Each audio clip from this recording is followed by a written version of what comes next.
এই জঙ্গলের আশেপাশে এরকম ভয়ানক প্রাণীগুলো বসবাস করে। প্রাণীর নাম হলো ডাইনোসর। ওদের থেকে দূরত্ব থাকতে হবে।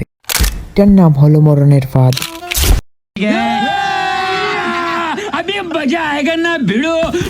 আমরা এখন এই মুহূর্তে অবস্থান করেছি একটা গভীর এক জঙ্গলে। এই জঙ্গলে আশেপাশে সাপ, বিচ্ছু এমনকি ডাইনোসর থাকতে পারে।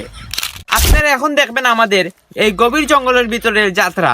তাই দেরি না করে আমাদের সাথে থাকুন। গভীর এক জঙ্গল, আপনারা রহস্য আপনাদেরকে দেখাবো। ওনার নাম হলো পাবেল, নাম হলো ইয়াসিন, ওনার নাম হলো পায়েল, ওনার নাম হলো নাজিম। দীর্ঘ 1 কিলোমিটার জুড়ে এই জঙ্গল খুবই ভয়ঙ্কর। দেখা মিলল হঠাৎ ভয়ানক এক প্রাণীকে। এই প্রাণীর থেকে দূরত্ব থাকবেন। তারপরে হঠাৎ চলে আসলাম আমরা গভীর এক জঙ্গলে। এই জঙ্গলের আশেপাশে হিংস্র প্রাণীগুলো বসবাস করে।